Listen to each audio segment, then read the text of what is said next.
Whoa. I'm running short of words right now, but I cannot afford this because I have to speak. Thank you so much for all the love, for all the warmth. Thank you for accepting me. Thank you very much.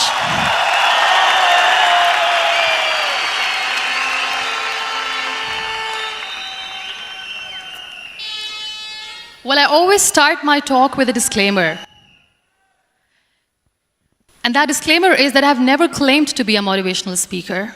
Yes, I do speak, but I feel more like a storyteller because wherever I go, I share a story with everyone. Well, it is a story of a woman whose perfectly imperfect life made her who and what she is today. It's the story of a woman who, in pursuit of her dreams and aspirations, made other people realize that if you think that your life is hard and you're giving up on that because you think your life is unfair, think again. Because when you think that way, you are being unfair to your own self.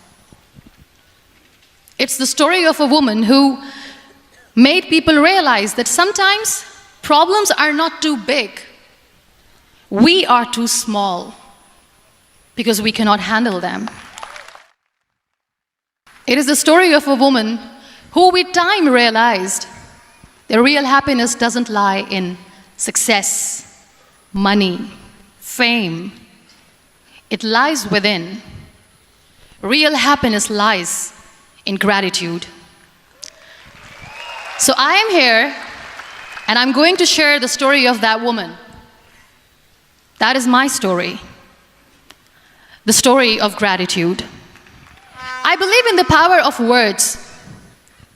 Many people speak before they think.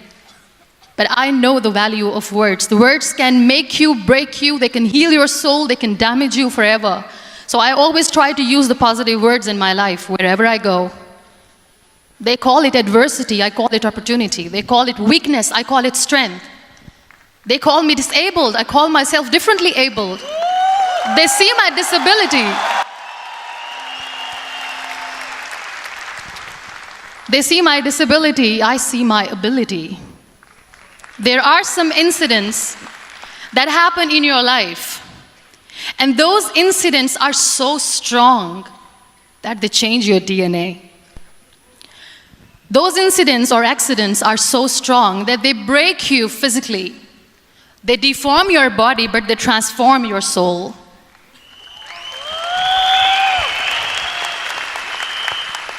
Those incidents break you, deform you, but they mold you into the best version of you. And the same thing happened to me. And I'm going to share what exactly happened to me. I was 18 years old when I got married. And this thing I'm sharing for the very first time on an international level. I was 18 years old when I got married. I belonged to a very conservative family, a Baloch family, where good daughters never say no to their parents. My father wanted me to get married. And all I said was, if that makes you happy, I'll say yes. And of course, it was never a happy marriage. Just about after 2 years of getting married, about 9 years ago, I met a car accident. Somehow my husband fell asleep and the car fell in the ditch. He managed to jump out, saved himself. I'm happy for him. But I stayed inside the car and I sustained a lot of injuries. The list is a bit long, don't get scared. I'm perfectly fine now. Radius ulna of my right arm were fractured. The wrist was fractured. Shoulder bone and collarbone were fractured. My whole rib cage got fractured. And because of the rib cage injury, lungs and liver were badly injured. I couldn't breathe. I lost urinary bowel control. That's why I have to wear the bag wherever I go. But that injury that changed me and my life completely as a person and my perception towards living my life was the spine injury. 3 vertebrae of my backbone were completely crushed. and I got paralyzed for the rest of my life. So this accident took place in a far-flung area in the outskirts of a very small province, Balochistan, where there was no first aid, no hospital, no ambulance. I was in the middle of nowhere in that toppled car. Many people came to rescue. They gave me CPR. They dragged me out of the car. And while they were dragging me out, I got the complete transection of my spinal cord.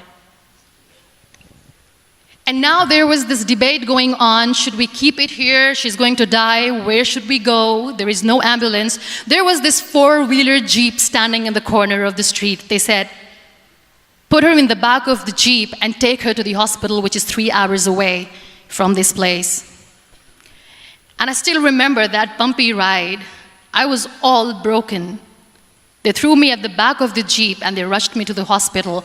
That is where I realized that my half body was fractured and half was paralyzed. I finally ended up in a hospital where I stayed for 2.5 months. I underwent multiple surgeries. Doctors have put a lot of titanium in my arm. There's a lot of titanium at my back to fix my back. That's why people in Pakistan call me the Iron Lady of Pakistan.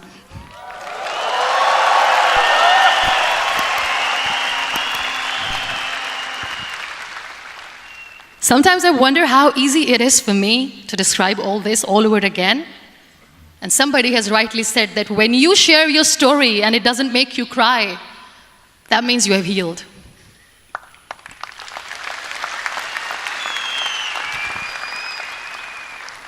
Those 2.5 months in the hospital were dreadful. I will not make up stories just to inspire you. I was at the verge of despair. One day, doctor came to me and he said, well, I heard that you wanted to be an artist, but you ended up being a housewife. I have a bad news for you. You won't be able to paint again because your wrist and your arm are so deformed, you won't be able to hold a pen again. And I stayed quiet. Next day, doctor came to me and said, your spine injury is so bad, you won't be able to walk again. I took a deep breath and I said, it's all right. The very next day, doctor came to me and said, because of your spine injury and the fixation that you have in your back, you won't be able to give birth to a child again. That day, I was devastated. I still remember, I asked my mother, why me? And that is where I started to question my existence. Why am I even alive? What's the point of living? I cannot walk, I cannot paint, fine, I cannot be a mother. And we have this thing in our heads, being women, that we are incomplete without having children. I am going to be an incomplete woman for the rest of my life. What's the point? People are scared. They think I will get divorced. What is going to happen to me? Why me? Why am I alive? We all try to chase this tunnel. We all do this because we see light in the end of the tunnel, which keeps us going. My dear friends, in my situation, there was a tunnel that I had to roll on, but there was no light. And that is where I realized that the words have the power to heal the soul. My mother said to me, this too shall pass. God has a greater plan for you. I don't know what it is, but He surely has.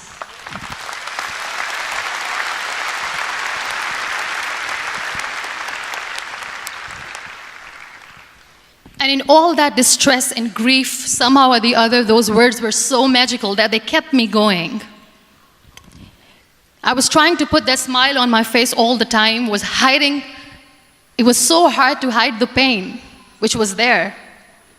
But all I knew was that if I will give up, my mother and my brothers will give up too. I cannot see them crying with me.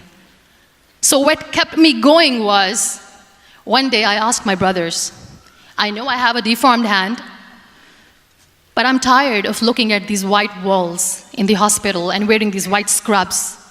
I'm getting tired of this. I want to add more colors to my life. I want to do something. Bring me some colors. Bring me some small canvas. I want to paint. So the very first painting I made was on my deathbed, where I painted for the very first time. It was not just an art piece or just my passion. It was my therapy. What an amazing therapy it was. Without uttering a single word, I could paint my heart out. I could share my story. People used to come and say, "What lovely painting, so much color." Nobody could see the grief in it. Only I could. So that's how I spent 2.5 months in my hospital, crying, never complaining or whining, but painting. And then I was discharged, and I went back home. And I went back home, and I realized that I have developed a lot of pressure ulcers on my back and on my hip bone. I was unable to sit. There were a lot of infections in my body, a lot of allergies. So doctors wanted me to lie down on the bed straight for not 6 months, for not 1 year, for 2 years. I was bedridden, confined in that one room, looking outside the window, listening to the birds chirping, and thinking maybe there will be a time when we'll be going out with the family and enjoying the nature. That was the time where I realized how lucky people are, but they don't realize.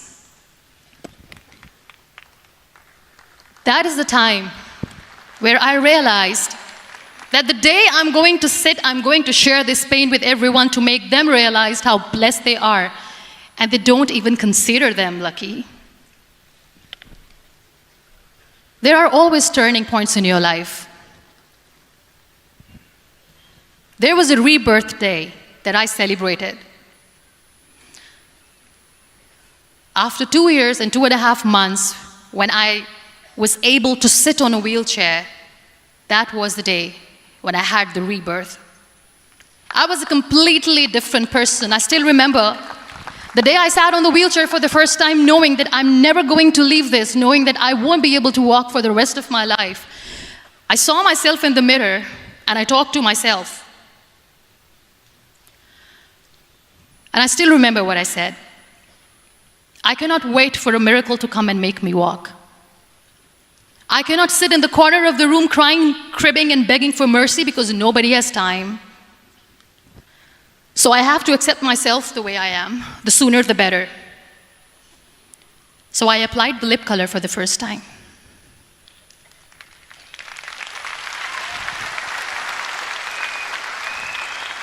And I erased it. And I cried. And I said, what am I doing? A person on a wheelchair should not do this. What will people say? Clean it up. I put it again. This time I put it for myself. Because I wanted to feel perfect from within.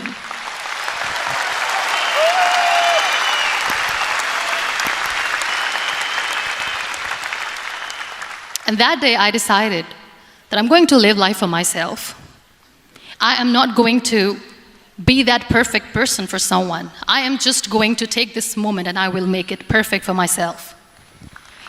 And you know how it all began? That day I decided that I'm going to fight my fears. We all have fears. Fear of unknown, fear of known, fear of losing people, fear of losing health, money. We want to excel in career, we want to become famous, we want to get money. We are scared all the time. So I wrote down one by one all those fears. And I decided that I'm going to overcome these fears one at a time. You know what was my biggest fear? Divorce. I couldn't stand this word. I was trying to cling on to this person who didn't want me anymore, but I said no. I have to make it work. But the day I decided that this is nothing but my fear, I liberated myself by setting him free. And I made myself emotionally so strong that the day I got the news that he's getting married, I sent him a text that I'm so happy for you and I wish you all the best. And he knows that I pray for him today.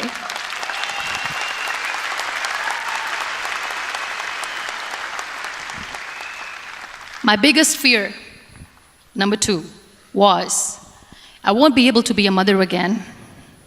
And that was quite devastating for me. But then I realized there are so many children in the world, all they want is acceptance. So there is no point of crying, just go and adopt one. And that's what I did.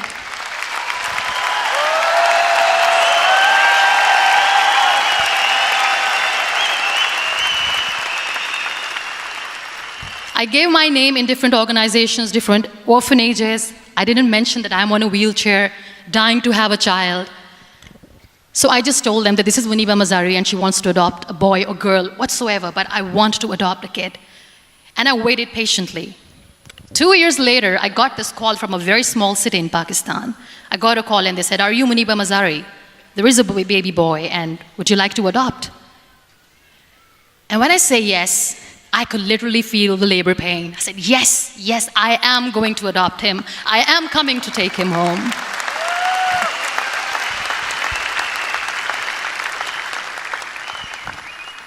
And when I reached there, the man was sitting and he was looking at me from head to toe. And in back of my head, I kept thinking that, oh my God, he's going to say she's on the wheelchair, she doesn't deserve it. How is she going to take care of him? And I looked at him and I said, do not judge me because I'm on the wheelchair. But you know what he said? He said, I know you will be the best mother of this child. You both are lucky to have each other.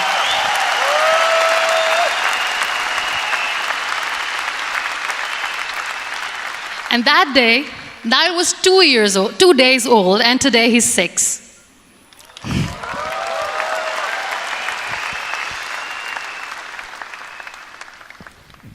You will be surprised to know another bigger fear that I had in me. It was facing people.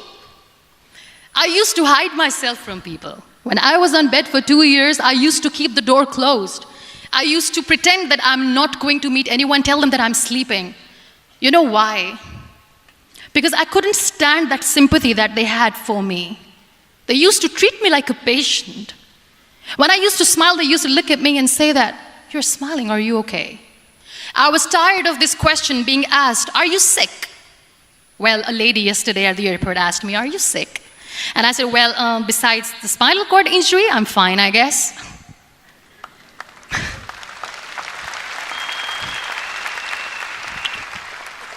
But those are really cute questions. They never used to feel cute when I was on the bed. So I used to hide myself from people, knowing that, oh my God, I'm not going to see that sympathy in their eyes. It's all right. And today I'm here speaking to all these amazing people because I have overcome the fear.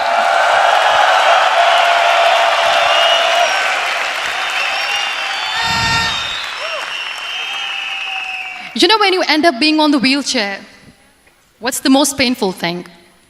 That's another fear that people on the wheelchair or the people who are differently abled have in their hearts, but they never share. I'll share that with you. The lack of acceptance. People think that they will not be accepted by the people because we, in the world of perfect people, are imperfects.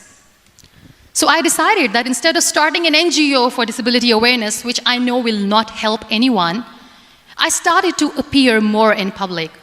I started to paint. I always wanted to. I have done a lot of exhibitions. I'm Pakistan's first wheelchair-bound artist. I have done a lot of modeling campaigns, different campaigns for brands like Tony and Guy.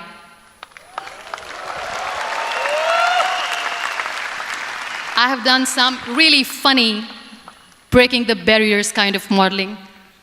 There was this one by the name Clown Town where I became a clown because I know that clowns have hearts too.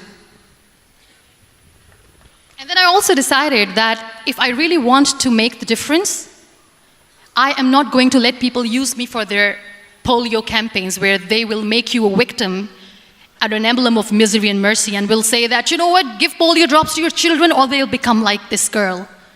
I decided that I'm going to join the national TV of Pakistan as an anchor person, and I've been doing a lot of shows for the last 3 years.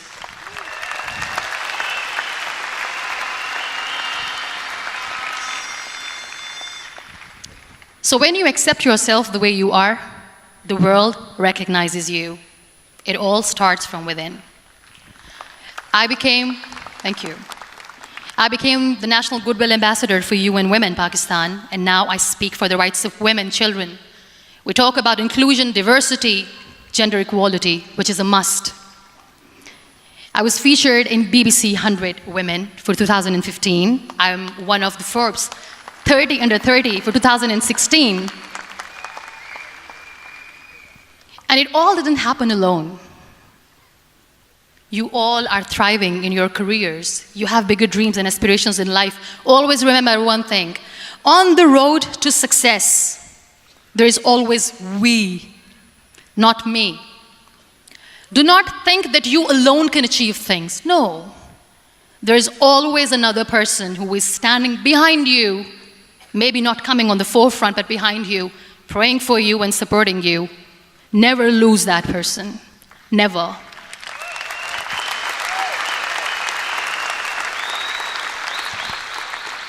No matter how much I say that I couldn't find a hero, so I became one, I still want to recognize those 3 people in my life who literally changed my life completely, and I get inspiration from them every single day. Waleed Khan. Many people know about the terrorist attacks in Pakistan. We have lost many people. And I'm sharing this with a very heavy heart because we actually have lost a lot of people in this huge turmoil of terrorism. These people are barbarians. They do not see people. They're even worse than animals. They have killed people in mosques. They have killed people in churches, temples, even in schools. There was this terrorist attack in Army Public School, Peshawar, where these terrorists entered in an examination hall and they killed our children. And in that attack, that day, this beautiful boy, Waleed Khan, who was my hero, my real life hero, was the proctor who was taking care of the students, was keeping an eye on the students. Those barbarians shot him 3 times in the face, 5 times on his body, and he fell down. I was asked to give a talk in the school after a week of that terrorist attack. With a very heavy heart, I went there and I spoke. We sang a few national songs. I thought that maybe I've done my part, but deep inside, it was killing me. I could see children injured. I could see children sitting on the wheelchairs, looking at me, wondering, what next? What was our fault? Just because we were here to give examination, we have been shot. So many people, so many children lost their friends. Their classrooms were empty. The next day they went to the classroom. So this kid, Waleed Khan, I was asked that he is in a hospital right now, and you have to go and see him and motivate him and tell him that it's going to be okay. And when I saw Waleed Khan coming on the wheelchair for the first time in front of me, face was all deformed. His leg was fractured, his arm was fractured. He couldn't talk, he lost his teeth. He cannot sneeze, he cannot smell. He cannot eat. And I kept thinking, what should I say? That everything is going to be all right? No, nothing is all right. And while I was juggling with the words, what to say, what not to say, this beautiful child, Waleed Khan, came to me and he said, "Are you Muniba Mazari?" I said, "Yes." He said, "Baji, let's take a selfie."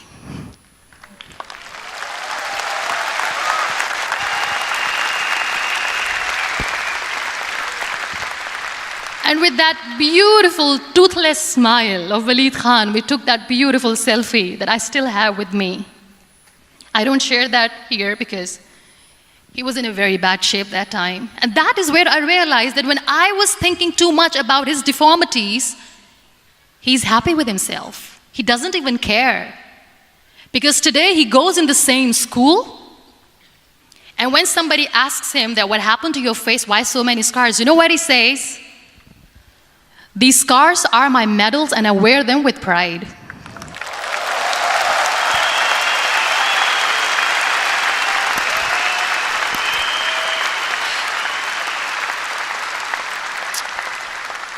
And how beautifully he says the terrorists wanted me not to study. I am going to study. I will become a doctor one day. And this is my way of taking revenge from those terrorists. Another real-life hero, of course, my son. His name is Nile, N-I-L-E, River Nile. I learned so much from this kid. The first and foremost thing is patience. How to be patient when you know that your mother cannot walk, when you know that your mother is different from the other women, when you know that your mother cannot go out and play with you, how to stay calm. He loves football. And when we got the very first football, he was 4 years old. He was super excited. I still remember he came in the room and he said, "Mom, let's play football." And he kept the ball in my feet. And he said, "Let's kick it." And that day I felt disabled. I said, "I cannot kick the ball." And I was down with the same face. He looked at me and he said, "Well, that's all right. Your legs are not working, but your hands do. Let's play catch the ball."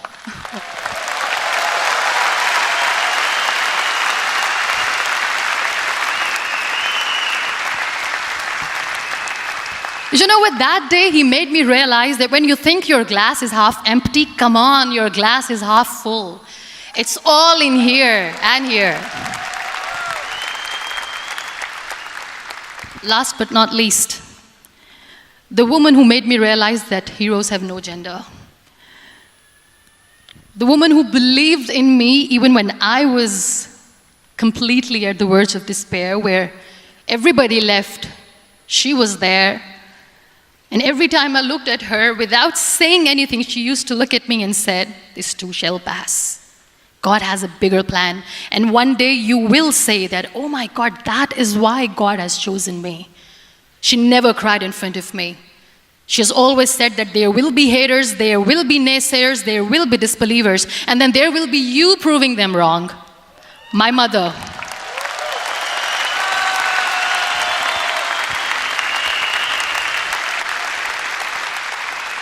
Whatever I am today, I'm nothing without her.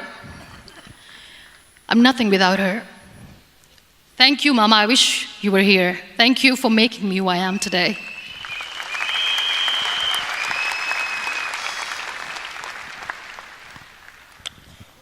You know what? We human beings have a problem. Out of many problems, there is one more, and this is a self-created one. We always expect ease from life. We have this amazing fantasy about life. This is how things should work. This is my plan. It should go as per my plan. If that doesn't happen, we give up. So my dear friends, let me tell you one thing. I never wanted to be on the wheelchair. Never thought of being on the wheelchair. I was always aspiring to do bigger things, but had no idea that for that I have to pay the price to be where I am today. It's a very heavy price. This life is a test and a trial, and tests or trials are never supposed to be easy. So when you are expecting ease from life, and life gives you lemons, then you make the lemonade, and then do not blame life for that, because you were expecting ease from a trial. Trials make you a stronger, better person. Life is a trial, and with time you realize that.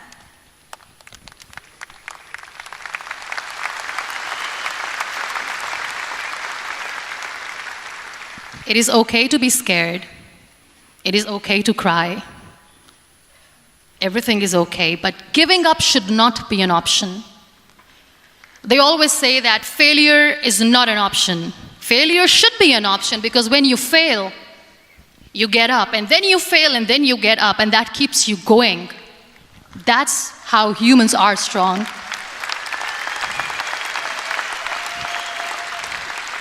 Failure is an option, should be an option, but giving up is not. Never. We have this thing in minds. We call it perfection. We want everything perfect. We want ourselves to be perfect. There is this image in our head about everything. Perfect life, perfect relationships, perfect career, perfect amount of money that we need to earn no matter what. Nothing is perfect in this world. We all are perfectly imperfect, and that is perfectly all right. That's all right. We were sent here not to become the perfect people. Those people who tell you how to look perfect, even those people are imperfect. Trying to fight this fear of looking imperfect. I used to be perfect. I still remember. I got this compliment years ago when I used to walk. Oh my God, look at you. You're fair, you're tall, you're perfect. Look at me now. You're still perfect. Only the perfect eyes can see that. Only the perfect eyes will see that. Only the perfect eyes will see that. So yes, in all those imperfections, you have to listen to your heart. You don't have to look good for people. You don't have to be perfect just because other people want you to be perfect. If your soul is perfect from within, that's all right. This is all what you want. This is all what you need to be. Our society has made very weird kind of norms to look perfect and great. For men, it's different. For women, it's different. We think too much about what people say. We listen to ourselves too little. You know what makes you perfect? When you make someone smile. You know what makes you perfect? When you try to do something good for the people around you. You know what makes you perfect? When you feel someone's pain. And how beautiful pain is that it connects you with people. No other medium can connect you with others but pain. That's why I always say that I'm in pain, and that's a blessing in disguise for me. Today, just because I'm in pain and I'm on the wheelchair, I work for children. Being the head of CSR for a company, we conduct medical camps in far-flung areas of Pakistan where so many kids die because they don't have medical facilities. And I personally believe just because they cannot afford to live doesn't mean we'll let them die. So we give them money, we give them medical treatment, we try to heal their wounds, physical and emotional. And I also work for the beautiful people, we call them third gender, the transgender community of Pakistan. You know what connects me with them? All my imperfections. When I go and I hug them, they never judge me. And this very good friend of mine, her name is Bijli. Bijli means electricity. She calls herself electricity. And I said, are you electricity? She says, no, I'm lightning. I'm as strong as lightning. Because we have very bad power outage, so she doesn't want me to call her electricity. So she says, I am very strong. I'm thunder, I'm lightning. She came to me, and the first time I hugged her, she said, you are just like me. And I said, yes, I am like you. Because to people, we are so imperfect. So how beautiful these imperfections are, that because of these imperfections, you can connect with people. Then why are we all running after being perfect? What's the point?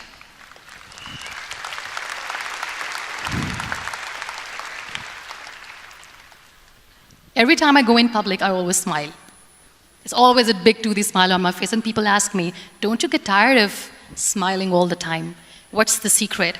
I always say one thing, that I have stopped worrying about the things that I have lost, the people that I have lost.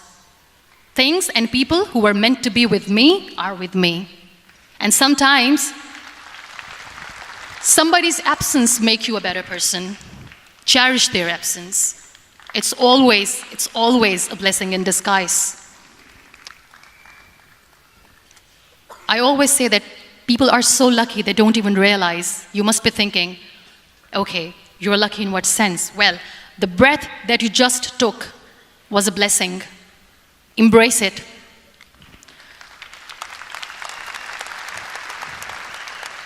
There are so many people in the world who are dreaming to live a life that you are living right now. You have no idea. Embrace each and every breath that you are taking. Celebrate your life. Live it. Don't die before your death. We all die.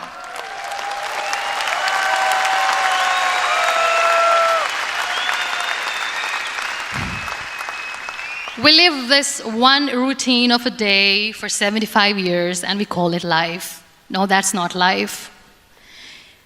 If you're still thinking why you have been sent here, if you're still juggling with the concept of why you are here, you haven't lived yet.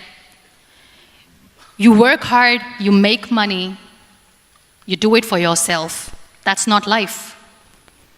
You go out, you seek for people who need your help, you make their lives better. You become that sponge which can absorb all the negativity, and you become that person who can emit beautiful, positive vibes. And when you realize that you have changed someone's life, and because of you, this person didn't give up, that is the day when you live. Always.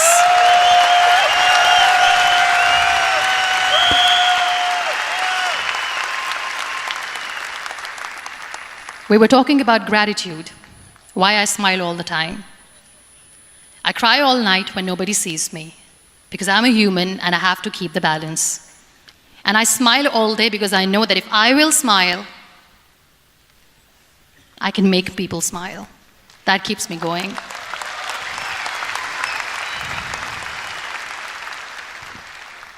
Be grateful for what you have, and you will always, always end up having more.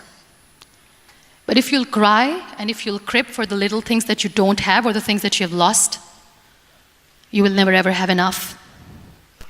Sometimes we are too busy thinking about the things that we don't have that we forget to cherish the blessings that we have. I'm not saying that I'm not healthy and that makes me unlucky, but yes, it is hard. It is hard when I say that I cannot walk. It is hard to say when I wear this bag. It hurts. But I have to keep going, because never giving up is the way to live, always.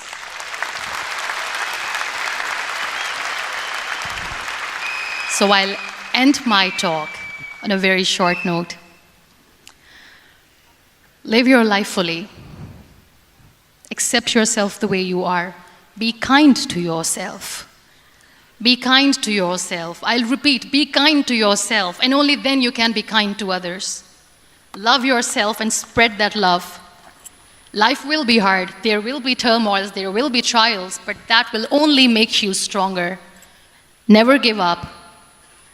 The real happiness doesn't lie in money or success or fame. I have this all, I never wanted this. Real happiness lies in gratitude. So be grateful, be alive, and live every moment. Thank you so much, everyone. Thank you.